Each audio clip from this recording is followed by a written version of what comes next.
Magandang umaga po sa ating lahat. I would like to request everybody to please open your Bible on the 1 Thessalonians chapter 4.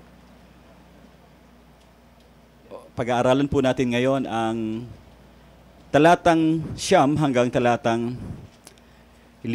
And the title of our lesson for this morning ay yung tinatawag nating The Need for Brotherly Love. Ito yung ating topic ngayon, the need for brotherly love. Basahin ko po sa Tagalog yung mga talata ng unang Tesalonica, Kabanata 4, talatang 9 hanggang 12. Kaya nga mga kapatid, isa pang mga bagay ang ipinakikiusap namin at ipinapayo sa inyo sa pangalan ng Panginoong Hesus. Sana'y lalo pa niyong abutin ang inyong natutuhan sa amin. Now, move na ako sa verse 9. Binasa ko kasi yung introduction nung paragraph. Now, let's go. Verse 9. Tungkol naman sa pag-ibig na dapat iukol sa mga kapatid sa pananampalataya. Hindi na kailangang palalahanan pa kayo dahil itinuro na sa inyo ng Diyos kung paano kayo dapat mag-iibigan. Talatang 10. At ito nga ang ginagawa ninyo sa mga kapatid sa buong Macedonia. Gayon pa may, ipinapakiusap pa rin namin sa inyong mga kapatid na pag-ibayuhin ninyo ang inyong pag-ibig. Talatang 11, pagsikapan yung mamuhay ng tahimik, pakialaman ng sariling gawain, at magtrabaho kayo upang mabuhay tulad ng itinuro namin sa inyo. Verse 12, dahil dito, kayo ay igagalang ng mga hindi mananampalataya at hindi kayo aasa sa iba para sa inyong ikakabuhay. Purihin natin ang Panginoon doon sa pagkabasa ng talata. Alam niyo po, sa totoo lang, yung tinatawag nating Kristyanismo or Christianity sa buhay natin, ito yung tinatawag nating pinapakahulugan natin na ito yung pagsunod sa ating Diyos. Pag sinabing Kristyanismo, it means obedience to God. Maaari tayong makaahon sa ating kalagayan bilang isang makasalanan, kakaya nating lumakad, kakaya nating makalakad, higit sa lahat sa katuwiran, dahil sa pagiging matatag natin sa ating pananampalataya. Pangalawang kahulugan ng Kristyanismo. At ito dapat ang maging dahilan since sumusunod kayo dahil kayo Kristiyano, naniniwala kayo sa Diyos, meron kayong matatag na pananampalataya, dapat ito yung maging dahilan upang magkaroon kayo ng tinatawag nating impact or epekto ng inyong buhay. Hindi lamang sa isang araw, kundi sa bawat araw na dumarating sa inyong buhay. Kristiyano kasi tayo eh. Dapat malakas yung binibigay nating dating sa ibang tao. Hindi yung tayo lang yung nakikita na pupulaan, na pipintasan. Madalas ganun kasi nangyayari, no? Dapat ang Kristiyano nagbibigay ng linaw sa ibang tao. Pero ang nangyayari, baliktad. Ang Kristiyano ang pinupulaan, ang Kristiyano ang binabalingan ng mga kamalian ng daigdig. May mga ibang relihiyon dito sa ating mundo. Of course, hindi ito tulad ng Kristyanismo. Bagamat ang mga relihiyong ito ay meron ding sistema or tinatawag nating mga paniniwala, mukhang maaring maganda, pwedeng makatulong sa isang tao. Subalit, tandaan po natin, hindi ito ang tunay.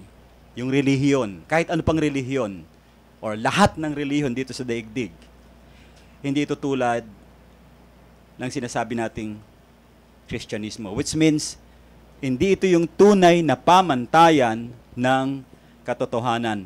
Kahit gaano, sabihin natin kataas yung ethical na pamantayan nila ng mga relihiyon, hindi pa rin ito sapat upang maabot, mapantayan ang ginawa sa atin ng Panginoong Hesus. Malayong malayo. Hindi nila yan maaabot. Sapagkat, ang punto de vista rito, ang bawat mananampalataya may banal na spirito. Ang relihiyon kadalasan, guided by themselves, guided by the teachings of human traditions and human belief, nakapokus lang sa pangtaong katotohanan at kaalaman at karunungan. Hindi katulad ng Kristyanismo. It comes from God, It has a wisdom na nagmumula sa Diyos. Kaya dapat magkaroon talaga ng bagong sistema, bagong paraan, o ang ibig ko sabihin, ang kalidad ng ating buhay kung tinatanggap natin at pinapaniwalaan natin at sinasamba natin ang Diyos, dapat iba yung epekto ng buhay natin kumpara sa ibang mga tao. Why? Kasi walang relihiyon, tandaan nyo to, walang relihiyon na maaaring magbigay ng tunay na sagot sa mga problema ng bawat isang tao. Lalo na kung pag-uusapan pagbabagong buhay, definitely, a person will not be transformed without the help of Jesus Christ. Sabihin mo, may relihiyon ako, well, that's good. Pero kung maging Kristiyano ka, that's the best. At kapag ginagamit mo yung Christianity sa buhay mo, you become best of the best. From good, better, best. Saan yung pupuntahan nyo? Dapat doon sa best. Ginagamit yung pananampalataya sa buhay. Tanging Kristyanismo lamang, tanging si Jesus lamang ang pinanggalingan ng kapangyarihan ng Diyos. Sa Kanya manggagaling yung pagbabago ng ating buhay. Pagkakaroon tayo ng tunay na pananampalataya, kung talagang lalapit tayo sa Kanya, isusuko natin yung ating buhay, kikilalanin natin siya na ating Diyos, na ating Panginoon, at higit sa lahat, ating tagapagligtas. Kakaroon tayo ng tunay na pananampalataya. At dapat, ito ay ating naipapamuhay. Sinasabi natin tayo Kristiyano, tapos hindi naman natin ipinapamuhay ang salitang Kristyanismo, we're just wasting our time. Sinisira natin yung ating direksyon. Wala tayong patutunguhan kapag ganun ang ating sistema sa buhay. Yung Kristiyano lang sa, anong tawag nyo? Kristiyano sa bibig. By lips lang. Kristiyano ako, opo. Pero silipin mo yung kilos, parang hindi Kristiyano. Mamaya makikita natin sa talata ko ano ibig kong sabihin na ang karamihan sa mga naniniwala sa Diyos ngayon ay parang hindi talaga tunay na mananampalataya. Hindi kasi nakikita ng maayos ang epekto ng Kristyanismo sa bawat patutuo ng bawat tao. Ibig sabihin, anong klase o anong uri ng Kristyanismo ang mayroon ang isang tao o sistema ng paniniwala na hindi man lamang nakikita sa kanya yung epekto nito. Hindi niyo ba tinatanong yan sa buhay ninyo? Dapat you should ask this question, what kind of Christianity do I have? Ito ba yung talagang nagbabago ng buhay o Kristyanuhan lang? Higit sa lahat, kung tunay pananampalataya natin, spiritually speaking, dapat lumalago tayo sa ating pamumuhay, sa ating spiritual na pamumuhay, dapat nagkakaroon ng malaking bahagi ang epekto ng Kristyanismo sa ating mga buhay. Isa kasi sa mahalagang alituntunin, tandaan po natin, na ang spiritual na paglago, ang ibig sabihin nun ay kung paano natin maipapakita sa iba, sa Diyos, ang pagmamahal natin sa kapwa. That is our topic, brotherly love. Kristiyano ka, dapat you should possess brotherly love. Hindi brotherly hate. You're getting the point? It should be brotherly love. Kung paano natin papakita pagmamahal sa kanila sa pamamagitan ng paglago. Makikita na tayo mismong mga mananampalataya ay lumalago saan? Sa pag-ibig sa ibang tao. Ngayong umaga, ating pag-uusapan ng dalawang paraan kung paano natin maipapakita sa pamamagitan ng ating paglago sa pag-ibig sa ating kapwa. According to our notes, we can show our growth in love in two aspects. Number one, by remembering the teaching of our Lord Jesus Christ, verses 4:9, or chapter 4, verses 9. And then number two, by considering the needs of others. Dalawang bagay po ang dapat nating ginagalawan bilang mananampalataya. Inaalala natin yung katuruan ng Panginoong Jesus, and we try to look back kung ano yung dapat nating consider para makatulong talaga tayo ng tama sa pamamagitan ng pag-ibig. Yung iba tumutulong pero kabig.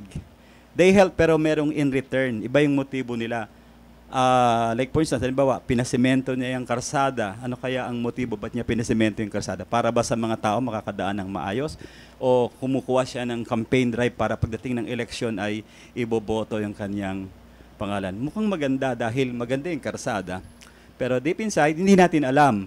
Now, ang Kristiyano dapat iba. Considering the needs of others, dapat manggaling talaga sa puso ng isang mananampalataya ang tunay na diwa ng pagmamahal. Brotherly love here, hindi lang siya pag sinabing love one another, huli na lahat. Iisa-isahin natin yan sa mga susunod na punto ng talata ng ating pag-uusapan. Pero bago tayo magsimula, tayo muna po ay dumako sa Diyos, humiling tayo ng tulong, at tayo po ay gabayan ng Panginoon sa pag-aaral. Manalangin po tayo.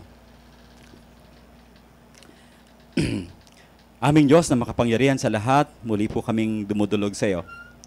Maraming salamat po, Panginoon, sapagkat kayo ang nagbigay sa amin ng tunay na diwa ng pananampalataya, tunay na kahulugan kung papaano kami mamumuhay, lalo na sa pag-ibig.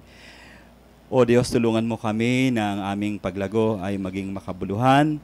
Ang iyong presensya ang makita sa bawat isa sa amin. Ang iyong katuruan, Panginoon, ng aming pamuhay.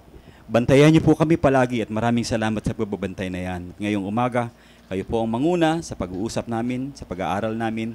Paunawa niyo po sa amin ngayong umaga, Panginoon, sa pamamagitan ng iyong banal na Espiritu, ang mga turo mo at ang sing salita. Sa pangalan po ng iyong anak na si Jesus. Ito ang aming dalangin. Amen. Amen. The context of verses 9 to 12, actually, itinutulak ito doon sa nakaraang pag-uusap, which is in verse 3. Analyzing the text, dapat maintindihan natin yung konsepto na ibinibigay dito ni Pablo o yung kanyang turo about his heart, mind, and yung kanyang approach sa Thessalonians. Isang bagay yung pinag-uusapan dito, which is sanctification, our sanctification or kabanalan. Kaya binigyan niya ng diin last time na we need to abstain from sexual immorality.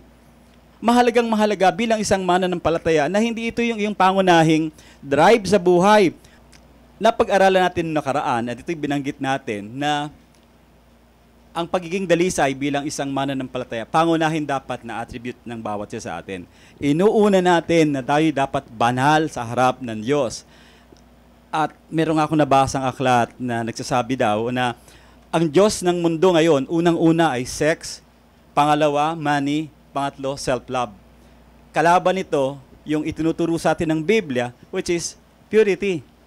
Ito kasi yung sanga-sanga na yan, sama-sama na yan. Baliktad ang utak ng daigdig ngayon.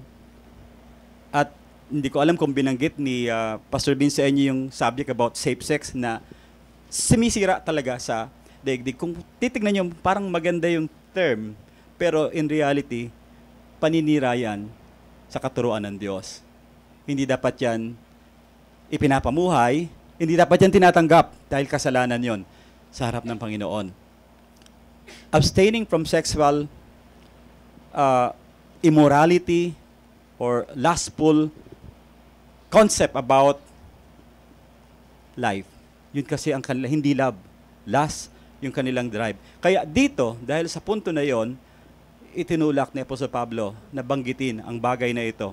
Na from sanctification, dapat maintindihan natin na ano ba yung nakapaloob doon sa kabanalan na yon. Meron tayong duties and responsibilities as Christian para yung umbrella ng kabanalan ay nasusunod natin, hindi tayo lumalabas. Now, the Apostle Paul says that the will of God is our sanctification. And therefore, the Lord wants every one of us, gusto ng Panginoon, na tayo ay nakahiwalay sa kasalanan at nakadikit sa Kanya. Okay? Hiwalay sa kasalanan at dikit sa Kanya.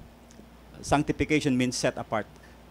Tayo nasa kadiliman, ang Diyos nasa liwanag, tinawag tayo, binayaran yung kasalanan natin, at sino mang sasama sa Panginoon, susuko sa Panginoon, tatanggapin ng Panginoon, you will be set apart from darkness into light.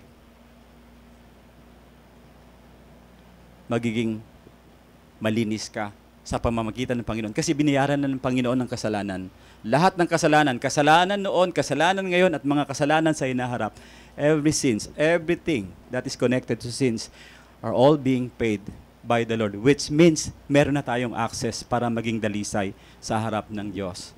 And that is through Jesus Christ. He paid the penalty. He paid the ransom of our sins. Binayaran ng Panginoon ang kasalanan natin. And that should be the first impact sa buhay ninyo from our study last Sunday. And then he moved to another subject, which is sanctification by means of obeying or obedience doon sa kanyang mga definite na kategory ng mga pag-uusapan natin ngayon tungkol sa pag-ibig. It's just a simple reminder, mga kapatid, that sanctification, makita namin na meron tayong duties in life. Paalala, bilang ikaw ay isang banal, dapat kumikilos ka sa kabanalan at ito yung mga ginagawa mo. Okay? Follow me as I read ulit yung verses 9 and 12. Now, this time English naman. Kanina binasa ko na sa Tagalog. Verses 9, concerning brotherly love, you have no need for anyone to write to you. For you yourselves have been taught by God to love one another. Verse 10, for that indeed is what you are doing to all the brothers throughout Macedonia. But we urge you, brothers, to do this more and more, and aspire to live quietly, 1, to mind your own affairs, 2, and to work with your own hands, as we instructed you, so that you may walk properly before outsiders or yung mga unbeliever, and be dependent on no one, but on Christ alone. Andun yung mga pahiwatig sa talata. It was been filtered. Pinakita sa atin ni Apostol Pablo kung anong dapat nating gawin. Yung tanong dito, sa talatang ito, has to do with ano yung kabanalan concerning brotherly love. Yung bang brotherly love, yung pinapakalat ngayon ng daigdig na let's love one another, then they sing song, they hold hands, tapos mamaya magkaaway pala. Minsan yung magkakapit doon, magkagalit pala, sumasabay-sabay sa kumpas nung kanilang pag-awit. Meron palang greediness, meron palang bitterness, meron palang hate sa loob, pero and yet yung bibig niya nagsasabi nga, yes, brother, we love you. Yes, sister, we love you. Ganun ba ang ibig sabihin? Dito po, there's a very simple, straightforward at an obvious injunctions of the word, and has to do with an attitude and duties of Christians. Itong mga text na pag-uusapan natin, itong mga verses na pag-uusapan natin. Duty saan? Christian living. Pamumuhay bilang isang mananampalataya. Isang very direct and practical turo, theories, lectures, doctrines regarding sanctification concerning brotherly love. Now, ang ibig sabihin ni Apostol Pablo sa kabuuan ng kabanalan, dapat po bilang mga mananampalataya, nakikita natin, gumagalaw tayo, ito'y paulit-ulit ako kumikilos tayo sa mga katuruan na napapag-aralan natin sa Biblia. Ang ibig mong sabihin, mas maraming oras kayong nakatingin sa Diyos, mas marami kayong oras na ibinibigay sa Diyos, dadating ang panahon, magiging kamukha nyo ang Diyos. Pero pag hindi nyo siya nililingon, hindi mo siya tinitignan, hindi mo siya binabantayan, iba ang magiging kamukha nyo. Hindi kayo mapupunta dun sa kabanalan, dun kayo sa kabaliktaran ng kabanalan, which is makasalanan. Patuloy kayong gagawa ng kasalanan kasi hindi nyo siya tinitignan, hindi nyo sinisilip, hindi nyo binabantayan. Ang laging nasa sa isip ninyo ay yung kilos at galaw ng daigdig. Of course, Christianity has always been a doctrine na dapat may epekto dun sa mga duties and responsibilities na ginagawa natin. It should be a conduct or attitude na meron talagang impact sa iba. Dapat ganun po tayo. Amen po ba? In fact, Christianity does not change the way you live. Or, if Christianity hindi binago ang inyong sistema ng pamumuhay, hindi yan ang totoong Kristyanismo. The Christianity that doesn't change the way you live is not the real thing. Hindi yan ang totoong Kristiyano. Ang mga Kristiyano must communicate the importance of the faith by exhibiting a lifestyle which is based upon the philosophy of Christian life taken from the Word of God. Dagdag ko po, Christianity is not just a simple thing that we need to believe, but Christianity should be a way of life, pamumuhay. Hindi siya, Kristiyano ka ba? Opo. Yun lang, tapos na. See you in heaven. So, ang Apostle Pablo inspired the mind of the Thessalonians people by calling them to move to sanctification sa kanilang buhay. Tinatawag sila ni Apostol Pablo, kinakausap sila ni Apostol Pablo, at dinadala sila, pinapakita sa kanila ang katotohanan about kabanalan. Para magkaroon kayo ng direct options na pinag-uusapan natin. What is the opposite of good? Ha? Hello? Bad. Oh, what is the opposite of sin? Holy. Ando doon tayo. A person can be good, pero hindi siya holy. Nakuha nyo? Pwedeng maging good ng isang tao, pero hindi siya holy. Bakit? He is not filled by the Spirit. Anything na gagawin niya, good, pero category of human good. Hindi siya divine good. Holiness is divine good. Galing sa Diyos ang kabutihan na nagiging resulta, nagiging produkto ng kabanalan. Tignan nyo nga yung katabi nyo kung banal para magising. Ayan, tuloy po tayo. Now, how can we show our growth? Bakit ba? Hindi ba mukhang banal yan? Banal yan. How can we show our growth in love? Paano po? Our point says, by remembering the teaching of our Lord. Pansinin. Yung unang talata, verse 1 of chapter 4. Verse 1. Pansinin natin. He said, as you receive from us instruction as to how you ought to walk and please God, just as actually you do the walk, that you may excel, you may excel still more. Kaya yung title ng ating camp ay actually leveling up yan. From Bible pa more, naging gospel pa more, and then nagturo si Pastor Vince spiritual growth pa more. Yun yung ating subject sa third camp natin. Naalala ko nung bata pa ako, hindi ko alam kung kayo din ay dumaan dito. Pag meron kayong ginagawang isang bagay na maganda at natutuwa yung magulang nyo, ano sabi ng magulang nyo? Ba anak, ang galing mo ah. Ang galing mo ah. Pero alam ko, kaya mo pa yan. Dagdagan mo pa ng konti yung iyong ginagawa. Magle-level up ka, mas gagalingan mo pa at mas madami ka pang makukuwang award or reward. Sorry po, meron kasing mga ibang nanay, tinatawag na stage mother. Gusto lagi silang nasa stage. Nagtatalo-talo sila. Minsan nag-aaway pa nga yung dalawang nanay.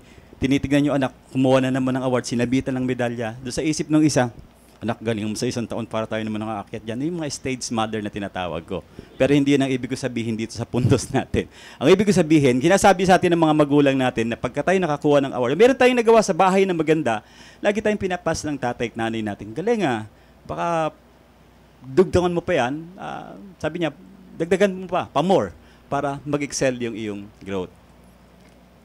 Nung lumaki na ako, naging teacher or naging ganun ako na nagsasabi.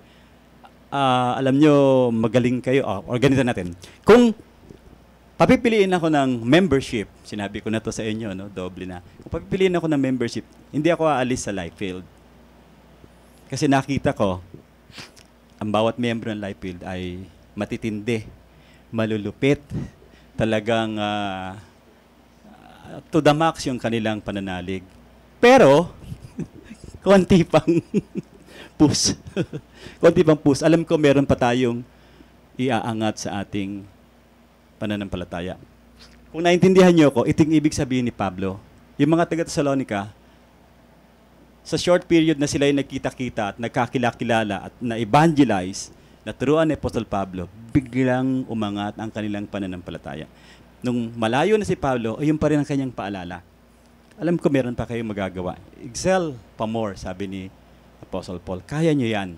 Ang ibig pong sabihin dito sa konsepto na ito, by remembering the teaching, balik tayo sa verse 1, compare it sa verse 10 ng chapter 4. Sabi sa verse 10, "For that indeed is what you are doing to all brothers throughout Macedonia. But I urge you, brothers, to do this more and more." Meron ba kayong napansin? Verse 1 and verse 10. Ano napansin ninyo? Umulit lang. Inulit niya lang yung instruction. Tama po ba? Inulit lang. Ano pong ibig sabihin nun? Ang ibig sabihin nun, katulad natin, kailangang ulit-ulitin ang mensahe. Kailangan ulit-ulitin ang message. We need to be told again and again and again. Ano ibig sabihin nun? Paalala po sa atin. Kung ang pastor man ay laging nagbabanggit sa inyo tungkol sa kabanalan, isa lang ibig sabihin nun, mahal kayo nung nangangalaga sa inyo sapagkat ayaw niya kayong mapapahamak. Kaya patuloy ang paalala. At gayon din naman po kayo, bilang isang mananampalataya, kung meron kayong dinidisciple, patuloy nyo rin silang paalalahanan. Paulit-ulit, sige lang, kasi kailangan ulit-ulitin ito. Katulad ng ginagawa ni Apostol Pablo, hindi lang 2 beses ito ulit. Na sa chapter 2, ganun din, bininggan niya. Kaya mapapansin niyo yung chapter 1, chapter 2, puro commendation. Pagdating sa chapter 3 and 4, medyo boom, boom, bumabomba na si Apostol Pablo ng paalala sa kanila. Mag-advance lang tayo ng konti sapagkat meron akong gustong i-drive dito sa puntos ko. Punta tayo sa 2 Thessalonians. Actually, next year pa ito. Chapter 3, verse 10. Isang verse lang naman po. Dalawang verse. Sabi dito sa chapter 3, verse 10, "Nang kami ay kasama pa ninyo," 2 Thessalonians 3, verse 10 hanggang 11. Tagalog po, "Nang kami ay kasama pa ninyo, ito ang itinuro namin sa inyo. Huwag ninyong pakainin ang sinumang ayaw magtrabaho." Galing yan sa Diyos. Binanggit namin ito dahil nababalitaan namin, ito na na may ilan sa inyong ayaw magtrabaho. Anong inaatupag? At walang inaatupag kundi ang makialam sa buhay ng may buhay. Bakit ganun ang nangyari? Kaya siya nagpapaalala, may mga ibang Kristiyano noon sa Thessalonians na wala ng gana sa Kristyanismo kung ano-ano na ang inatupag nila. Iba ang binibigyan ng oras. Why? Merong compelling reason kung bakit yung talata ay nagbanggit ng tungkol sa brotherly love.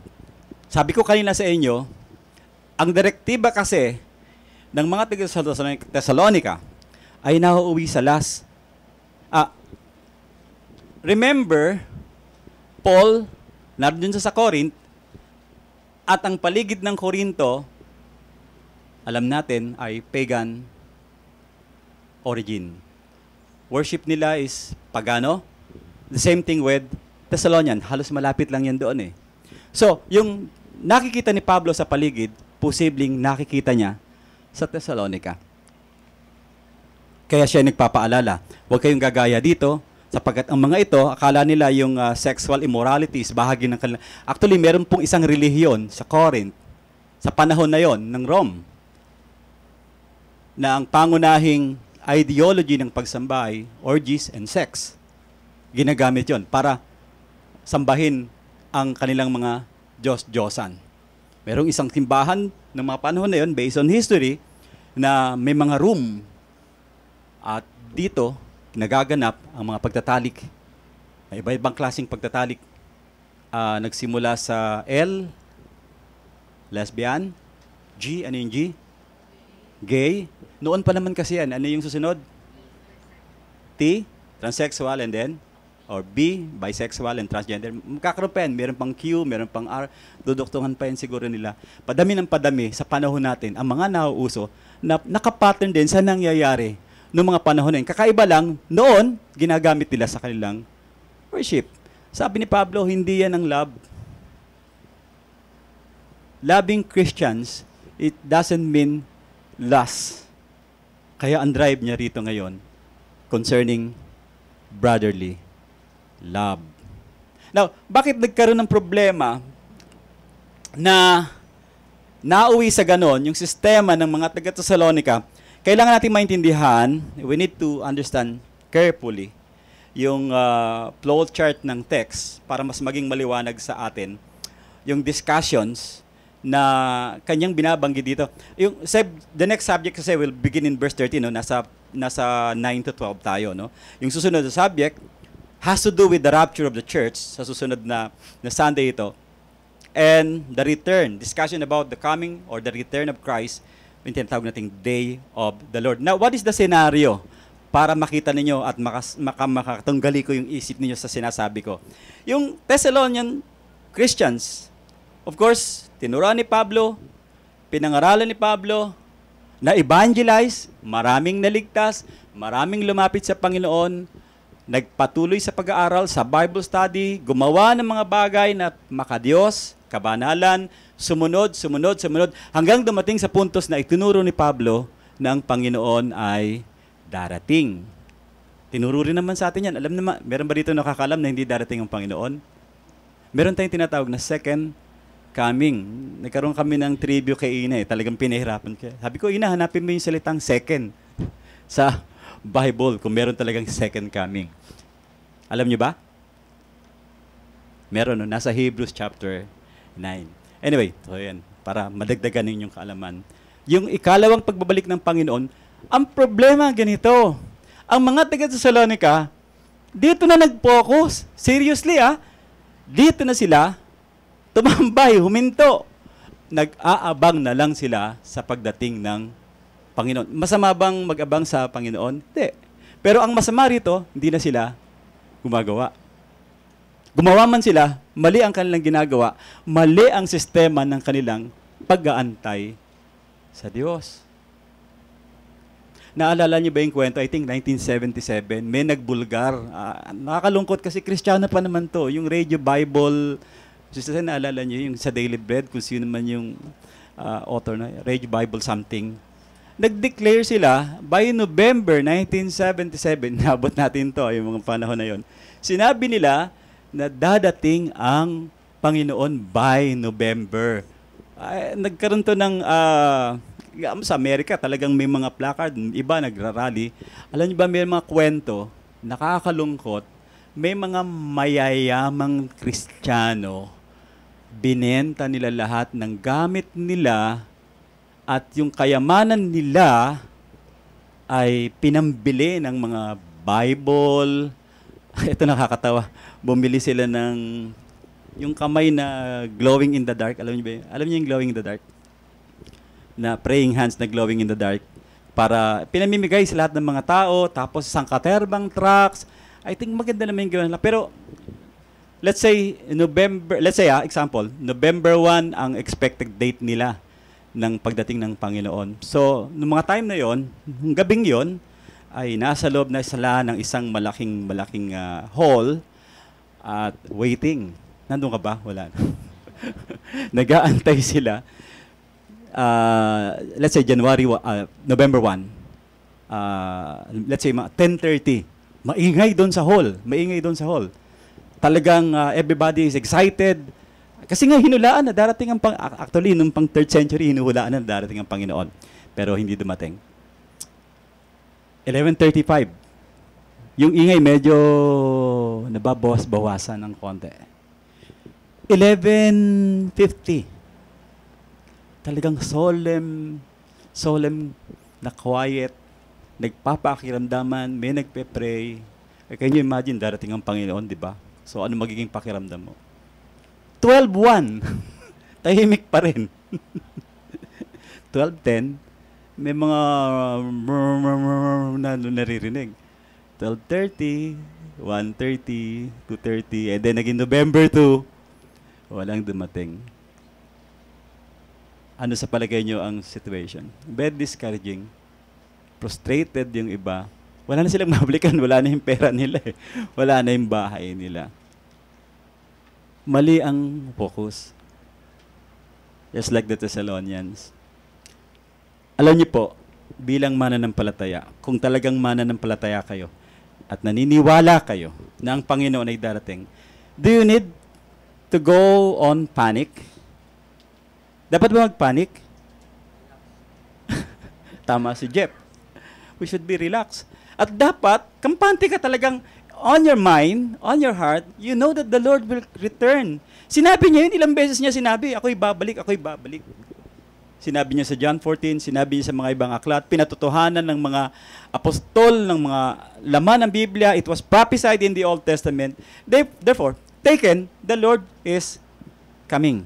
Darating siya. Ang problema, kailangan mo ba antayin ng Panginoon? This is the logic, by the way. Kung may nagsabi sa inyo, nanakawan ko yung bahay nyo, 10:30 ng Martes. Anong gagawin mo? Ha? Babantayan.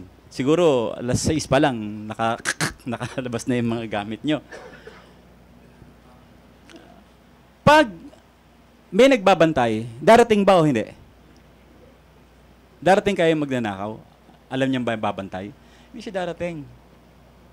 Sana naintindihan niyo ibig sabihin. Ang daming Kristiyano ngayon, nag-aantay sa Panginoon, kaya hindi dumarating ang Panginoon. Nag-aantay ng maling focus ng pag-aantay. Now, paano ba mag-antay ng tama? Yan ang ating pag-usapan. By the way, para mapatunayan ko sa inyo na nagkakagulo talaga yung Thessalonians sa bagay nito, let's go to chapter 2, verse 2. Advance tayo uli. Just to prove to you na nagkagulo sila sa problema na ito. Sabi po sa chapter 2, verse 2 ng 2 Thessalonians, na huwag agad magkagulo ang inyong isipan o mababahala kung mababalitaan yung dumating na ang araw ng Panginoon. Huwag kayong maniniwala kahit sabihin pa nila na iyon ay pangangaral at pahayag na isinulat namin. Preba na nagkakagulo sila. Nagkaroon ng maling lifestyle ang mga taga-Thessalonica. Tama sana, no? Anaabang ang Panginoon, seryoso sila.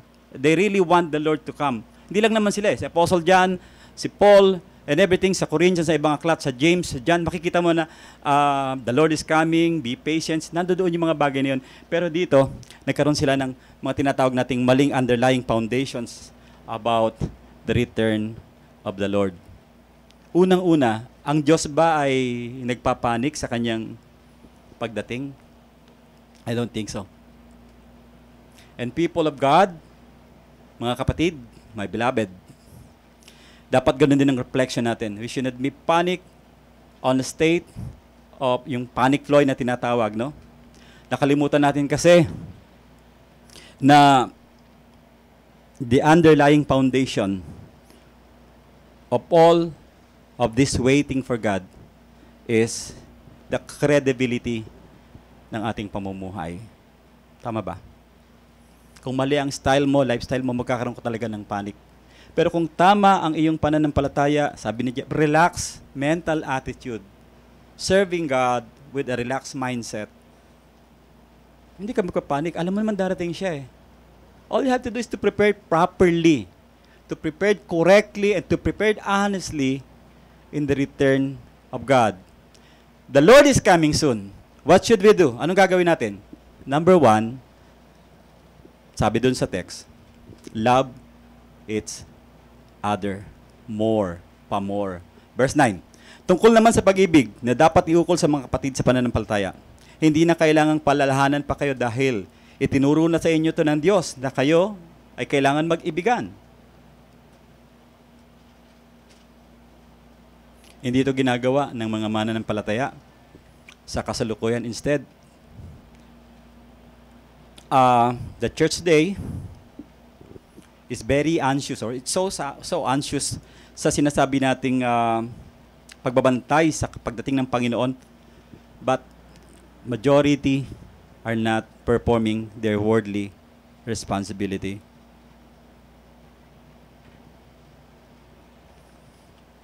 Sa kabilang banda, yung iba namang simbahan, is so different doon sa sinasabi nating coming of the Lord. Nag-aantay sa Panginoon pero they are mostly consuming their time in the worldly activity. Ano-ano yung mga worldly activity na yon? Kristiyano, nag-aantay sa Diyos pero ang lakas ng inggit. Yan, paborito niyo yan, no? Ang lakas ng bitterness. Nag-aantay sa Panginoon pero may pride. Yun ang pinairal sa buhay. Ano pa ba yung binabanggit natin kanina? Inggit, nagsisinungaling. Dito, worldly yung setup nila. Nag-aantay sa Diyos pero napakasinungaling. Nag-aantay sa Diyos pero napakayabang. Nag-aantay sa Diyos pero hindi tumutulong. Nag-aantay sa Diyos, hindi nagsisimba. Nag-aantay sa Diyos kung ano-ano ginagawa sa simbahan. Hindi lumalagaw sa pananampalataya. Hindi iniibig ang salita ng Diyos. Iba ang inuuna sa kanyang buhay. Huli ng pocket monster. Huli ng kung ano-anong wala namang kapararakan.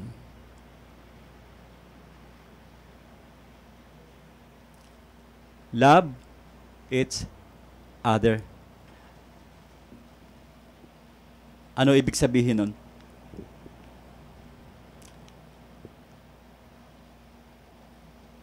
Habang naghihintay tayo sa Panginoon, tandaan natin, alalahanin natin lagi ang kanyang salita. Concerning brotherly love, at kailangan nating maunawaan kung ano yung prinsipyo ng kabanalan na dapat nating naintindihan. Habang nag-aantay tayo sa Diyos, habang hinihintay natin ang Diyos, do not lust but love. Dito sa lust kasi, daming bumabagsak sa totoo lang. Makakita lang ng babae, iba na yung umiiral sa pinag-aralan natin sa Bible study, no? Makadikit lang yung babae. Sometimes hindi ko alam kung sino may kasalanan, babae ba o lalaki. Pagdating sa konseptong ito, minsan kasi may mga babae kung magsuot ng damit, anong tawag niyo dun sa damit na yon? Nagtitinda ng mga damit, anong tawag doon? Second skin ba yung tawag doon? O yung... Hindi ko nga alam kung paano nyo hinuhubad yan. Hinihiwa nyo ba ng blade dyan sa gilid para matanggal? Sobrang sikip, parang halos walang damit. And Christian, nakatatak pa sa t-shirt. May Bible verse pa. Pagkatapos, hindi ko maintindihan. Ano yung tawag natin sa hairdo? Mushroom? Ano isa? Mga hairdo na pauso ngayon. Na minsan may sumama sa praise and worship, mura yung nasa t-shirt. Hindi niya alam. Suot-suot niya. Kaya sinita kagad ni Nelson doon, nakita natin. Brad, sandali, yung t-shirt mo may mura. Bakit nandiyan ka sa harap ng... Hindi kasi alam eh. Iba kasi, sa kanila, tugtog, okay na dahil worship na yun. No. Yan yung mga pauso ngayon sa simbahan. Kailangan ng simbahan habang nag-aantay sa Diyos. Contemporary music. Kailangan, ano yung pinag-usapan natin kahapon, Brother Manny? Come as you are. Hindi pinapansin kung ano yung problema ng tao. Kahit ano ka, sige, pwede ka simbahan. Kung ano yung gusto mo, yan ang ibibigay namin sa'yo, simbahan. Hindi tinuturo kung ano yung laman na dapat matutunan ng isang mananampalataya sa simbahan. Instead, may very vulgar yung mga Christians ngayon sa pangaakit sa mga kung ano-anong sistema. Tandaan po natin yung premise dito, darating yung Panginoon, pero anong dapat natin ginagawa? Nagmamahalan tayo dapat. And take this, imposible na ang isang Kristiyano ay hindi magmamahal ng Kristiyano. Hindi pwedeng mangyari yon. Ang isang Kristiyano dapat nagmamahal ng Kristiyano.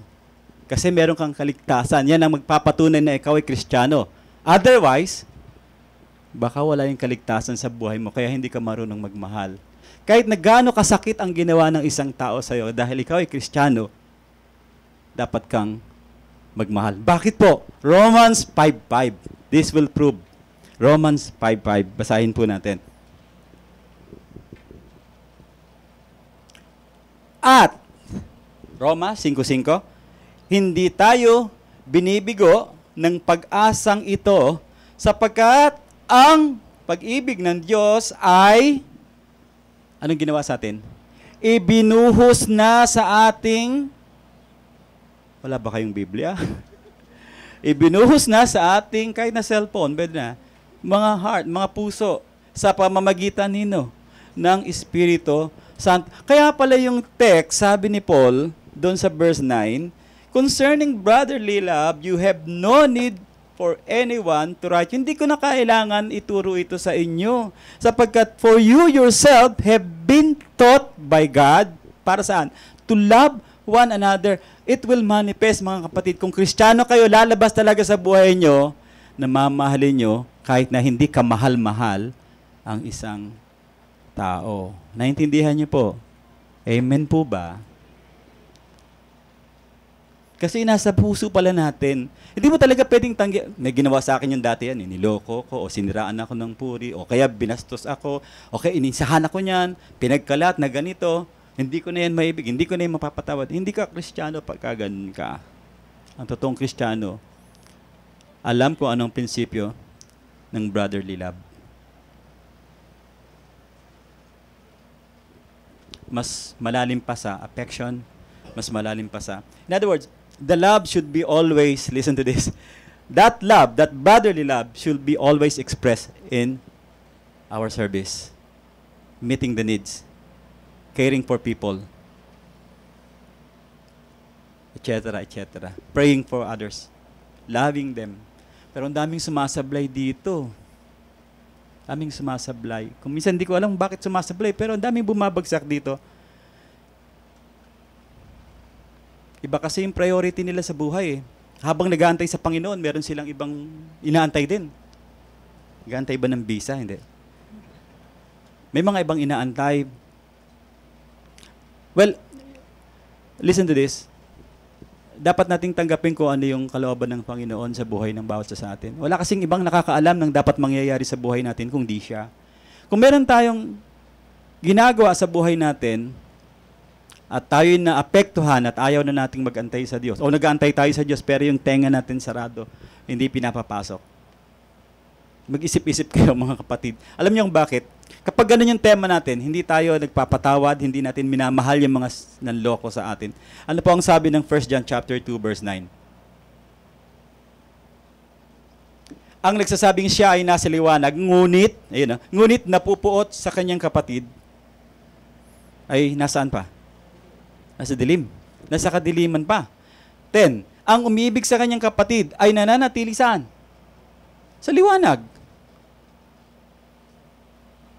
At hindi siya magiging sanhi ng pagkakasala ng iba because he is in the light. And God is light. Saan natin nakuha yun? Sa Diyos.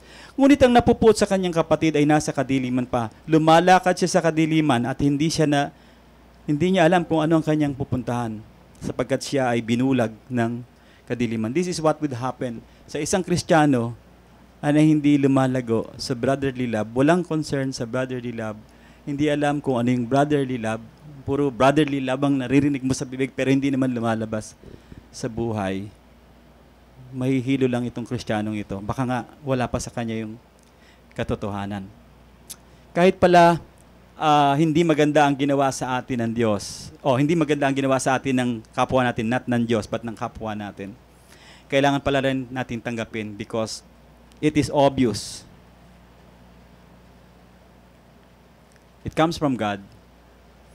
Galing sa Espiritu.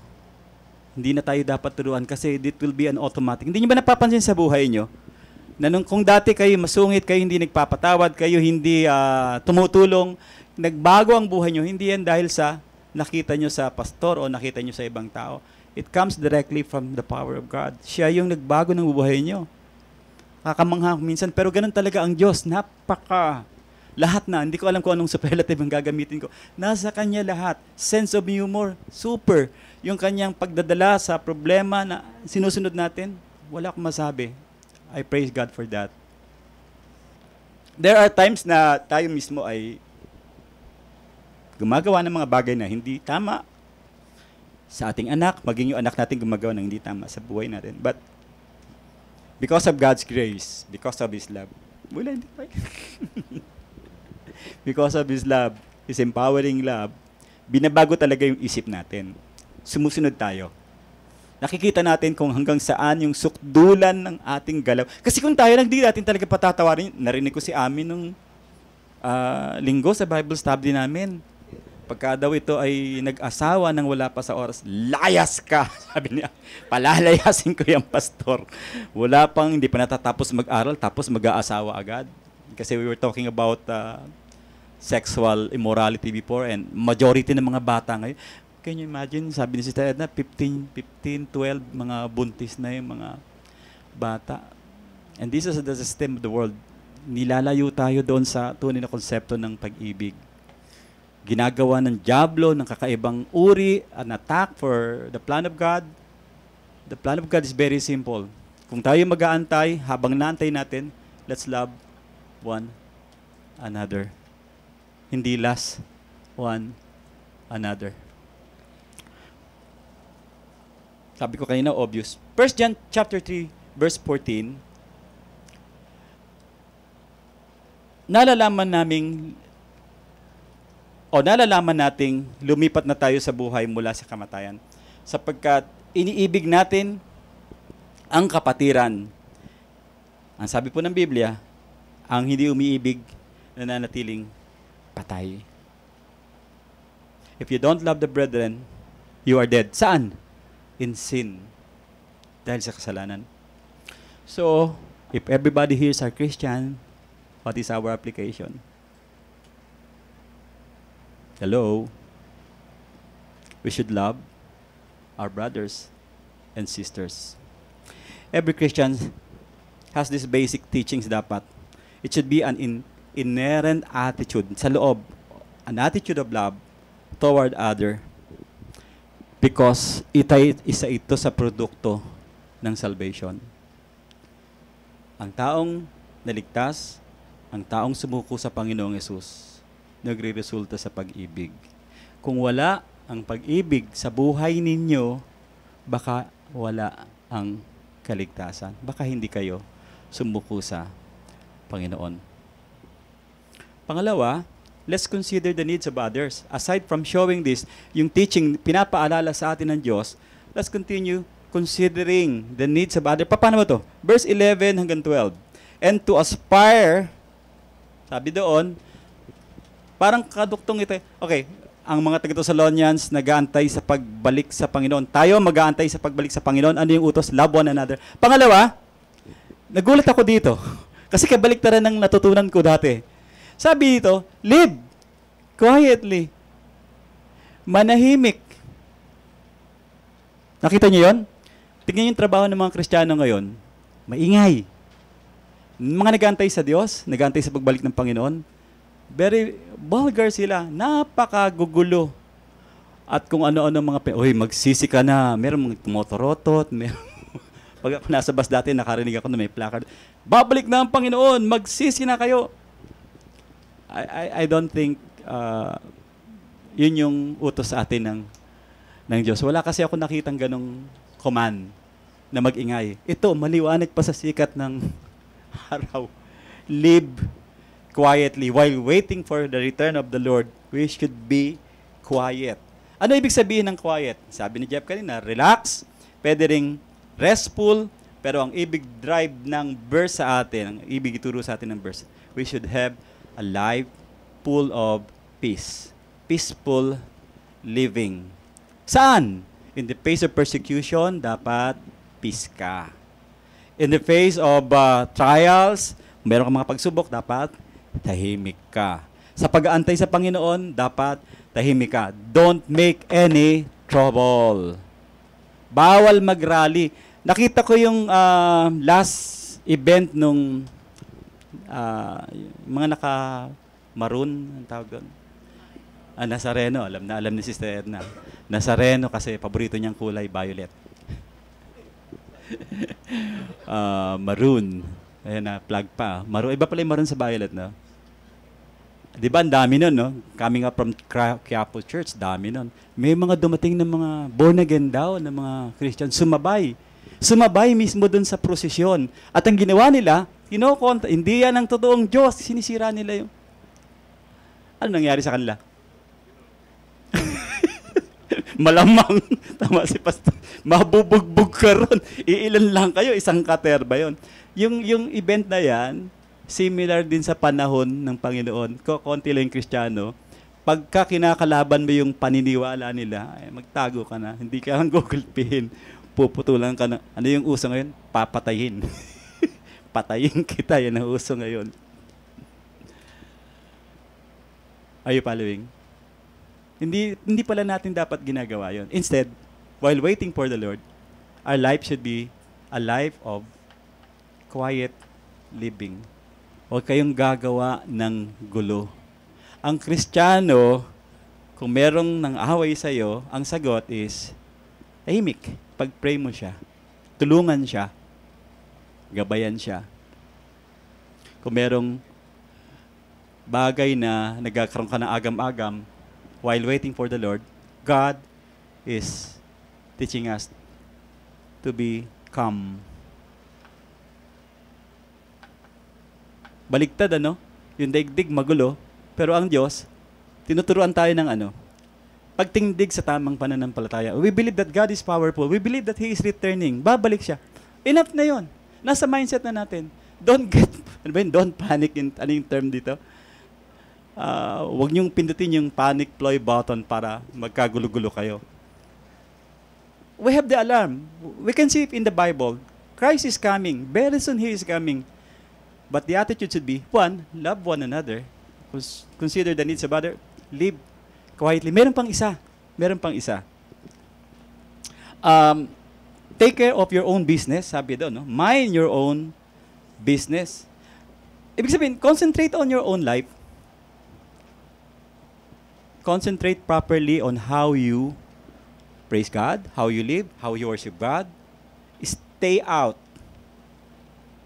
of other people's matter. Huwag kayong makialam, huwag kayong manggulo, huwag ninyong pakialaman ang buhay ng iba. Ito mahirap gawin sa panahon natin ngayon.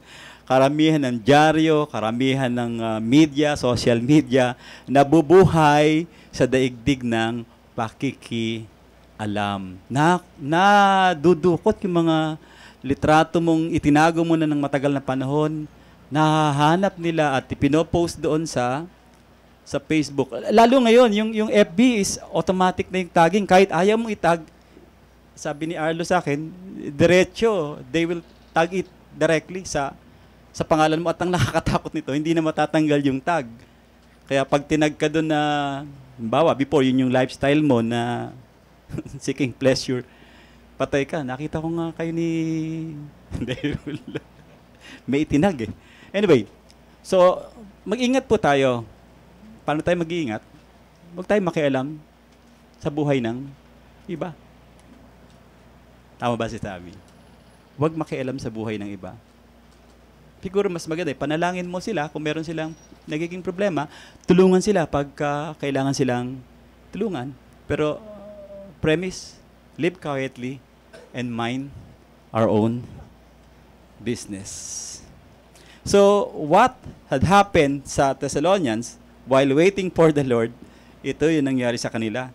Hindi sila naging tahimik, naging maingay sila, nagkaroon sila ng kagulumihanan. Pagkatapos, nakikialam sila, katulad ng binasa ko sa inyo kanina. Pastor, paano yan? Kung kami mananahimik and mind your own business, hindi na ba kami mag-evangelize? Yan, yung mga tanong doon. Hindi na ba kami magkakaroon ng mga technique or program para ang iba ay masabihan ang tungkol sa Panginoon? Hindi naman yun ang ibig kong sabihin. Now, listen to this. Ang susi sa tunay na diwa ng pag-iebanghelyo o kaligtasan, nanggagaling po to sa integridad ng isang Kristiyano sa buhay niya.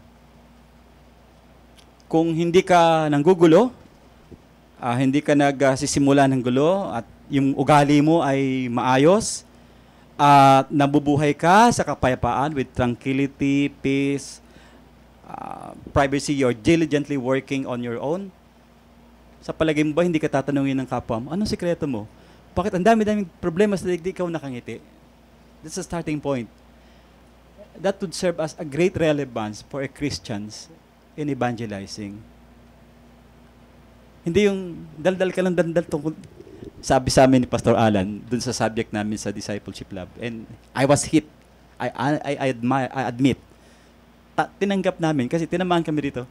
Wow, ang gaganda ng mga sermon nyo Kamusta yung buhay nyo?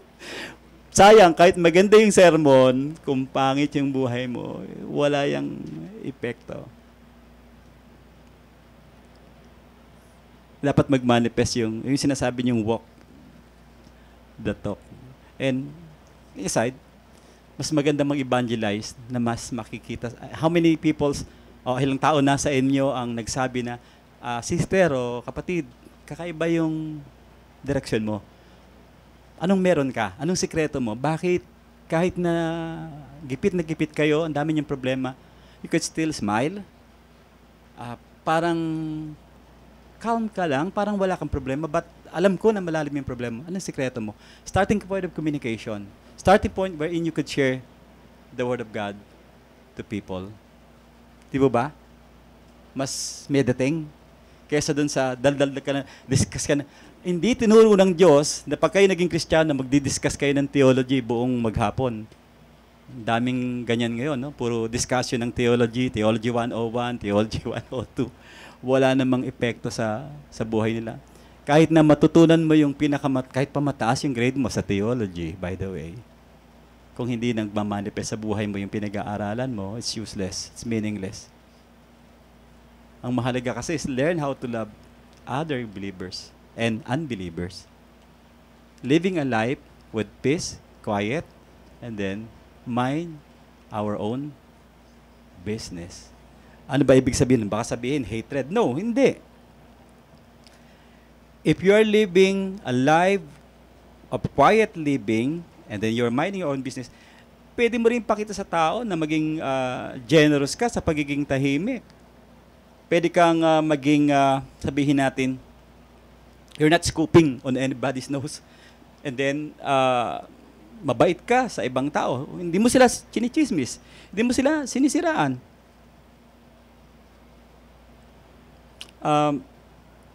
etc. Kung ano man yung ginagawa ng mga ibang tao sa iba, you're not agitated to do things na that will start yung hatred para sabihin na meron kang pakialam sa kanya. Magulo kasi yung konsepto ng sanlibutan kung tutuusin natin. Now, why do we need to show our body love? O bakit may concern tayo doon sa pangangailangan ng iba? Yung verse 12 ng chapter 4 ng 1 Thessalonians deal with the reason or the purpose. Bakit kailangan matutunan natin itong mga bagay na ito? Sabi sa verse 12, so that, ito yung application natin, we may walk properly before outsiders and be totally dependent on no one. Of course, kay Christ lang, sa Panginoon lang. Do you see the purpose? Nakita niyo po? Kung hindi tayo mananahimik, if we're not going to mind our own business, we're not going to, may isa pa pala, nalampasan ko, sorry po, 2 Timothy, or tama, nandoon yun eh. Okay, there are 4, hindi lang 3. Balik tayo dun sa verses 11. Live quietly, mind your own affairs. Ito pa isa, work with your own hands. Binasa ko kanina yung 2 Thessalonians chapter 3 verse 10 na yung iba hindi na nagtatrabaho. Umaasa na lang sa mga Kristiyanong mga nakakaluwag doon sa panahon na yon. Nag-aantay nga sa Panginoon pero huwag na tayo magtrabaho kasi darating na naman. Tama ba sabihin niya? Hindi na natin kailangan magtrabaho kasi darating na ang Panginoon. Kailangan maghanda kayo. Sa kakaantay niya, dahil wala siyang trabaho, saan siya kakain? Walang trabaho. Hindi naghahanap ng trabaho. Kasi siyempre, pag wala kang trabaho, maghanap kang trabaho. Sabi ng Bible, wag pakainin ang ayaw magtrabaho. Wag lang sasobra sa pagkain kasi magiging kayo. Di ba? Tinitignan nila kagad. Hindi si Pao. Bakit si Pao? Nagtatrabaho si Pao. Grabe magtrabaho yan. Ganyan din si Ina. Yun yung parang pride ko ng konti na trabaho silang dalawa. Pagdadating ng Panginoon, habang inaantay natin, these are the things na dapat nating ginagawa. Kasi ito lang yung bagay na matututunan ng isang Kristiyano para magkaroon ka ng significance, magkaroon ka ng kaugnayan, magkaroon ng tunay na dating yung buhay mo sa iba. You can compel to others, and then para ka nagsishare sa pamamagitan ng iyong lifestyle. Hindi ka nagsishare sa iyong pagsasalita. Di ba? So, let's anticipate itong mga bagay na pinag-usapan natin. And the most relevant thing na dapat mangyari sa isang simbahan is to live a life, a Christian life, in every dimension of our life. Mamuhay po tayo ayon sa kalooban at sa salita ng Diyos. Nakita natin sa salita ng Diyos, ito yung kailangan natin gawin. Nakita natin ang buhay ng mga taga-Thessalonica, they grow pero nagkaroon ng problema dahil sumablay sila doon sa isang subject ng pag-aantay sa Panginoon. Sumabit sila doon sa bagay na yon. Baka tayo ay maging ganun din, mga kapatid. Baka nag-aantay tayo sa Panginoon tapos hindi na tayo kumikilos ng dapat nating ikilos. Meron tayong dapat gawin habang nag-aantay sa Panginoon. Pangunahin para maging banal to produce brotherly love sa ibang mananampalataya. Pangalawa, mamuhay ng payapa. Hindi kayo nanggugulo. You're not causing trouble to others. Pangatlo, minding our own business. Hindi tayo dapat nakikialam sa mga... Ang dami nakikialam ngayon sa gobyerno. Ang dami nakikialam. Masyadong magagaling. Dami nakikialam sa simbahan. Ang daming... Dapat simbahan lang. Bakit napupunta sa politika? Dapat simbahan lang. Ba't napupunta sa... anong tawag natin dyan? Tulungan niyo ako. Negosyo? Ha? Yung tawag natin sa business ngayon, yung sikat na business. Networking. Simbahan na pupunta sa networking. Para bang pagkatapos mag-message, salamat po sa mensahe, pero bago po kayo umalis, meron po akong binibenta rito. Pwede ka bang gawin yun sa, ano ba yan? Meron pong shampoo rito, meron pong, parang hindi akma, hindi tama. Pinopromote yung negosyo. Mind your own business. As Christian, yes, of course, it was commanded by God for us to work. Magtrabaho tayo para makatulong din tayo sa iba. Ganun lang naman yung hagip nun eh. Tatrabaho ka, hindi lang para makatulong ka. Mananahimik ka para makatulong ka na hindi magulo ang buhay ng iba while waiting for God. While waiting for the Lord to come. And for sure, He is coming. Darating talaga ang Panginoon. Kaya sa pagkakataong ito, the challenge for us right now is to commit ourselves doon sa ating nakita sa buhay natin. Tandaan po natin mga bagay nito. Hindi kayo lalago dahil aral lang kayo ng aral ng salita ng Diyos. Kailangan ginagamit nyo yan sa buhay. The basis for a Christian to become mature is to apply the teaching of the Word. Kung hindi mo yan gagamitin, magkakaroon ka ng hindi spiritual pa more, spiritual impatyo. Yan ang mangyayari sa iyo dahil hindi mo ginagamit yung salita ng Diyos sa buhay nyo. Balikan natin. Is there a need for us to consume brotherly love sa iba? Yes. Yes. What is the manifestation? If we're going to consider the needs of helping other, binasa natin, live quietly, mind your own business, and work with our hand. Let us pray. Panginoon, maraming salamat po sa mga salitang ibinigay niyo sa amin ngayong umaga. Pinatunayan niyo po, Panginoon, ang tunay na katotohanan at kahalagahan ng pag-aantay namin sa inyo. Subalit, dalangin ko po na habang naghihintay kami, Panginoon, sa iyong dakilang pagdatal, Panginoon, O Diyos, manahan po sa amin ang mga salitang natutunan namin ngayon, Panginoon. Turo mo po sa amin kung paano mamuhay ng tahimik, kung paano kami mamumuhay na magtatrabaho ayon sa iyong kalooban, magtatrabaho ayon sa ibinigay mo sa aming gawain, Panginoon.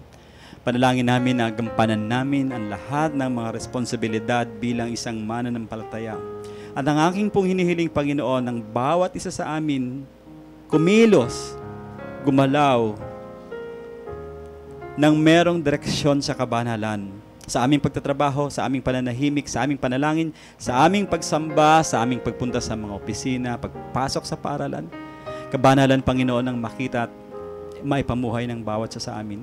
Ilayo niyo kami sa tukso at kilos ng daigdig na maling-mali sa iyong kalooban, Panginoon. Dalangin ko po, Panginoong Diyos, na sa araw na ito at sa mga susunod, matuto kaming mamahagi ng iyong salita sa pamamagitan ng paggamit namin ng iyong salita sa buhay namin. Makita sa amin ang tunay na kabanalan. Makita sa amin ang tunay na Diyos. Makita sa amin ang tunay na paraan kung papaano makakarating sa tunay na diwa ng kaligtasan. Maging tagapamagitan din kami, Panginoon, sa mga problema ng aming kapatid na maraming mga pangangailangan. Tulungan mo po kami, Panginoon. Gamitin niyo po kami bilang alagad ninyo at instrumento sa bagay na ito. Kung meron pang mga taong hindi pa namin napapatawad, Panginoon, gabayan niyo rin po kami sapagkat nakita namin ngayon, napaka-imposible sa isang mananampalataya ang hindi matutong magmahal sa kanilang kapwa-kapatid at sa hindi rin mananampalataya. Ito yung mensaheng binigay mo sa amin, Panginoon. Mamuhay kami ayon sa pag-ibig na itinuro mo sa amin. Maraming salamat po. Sa pangalan po ng iyong anak na si Jesus, ito ang aming panalangin. Everybody say amen.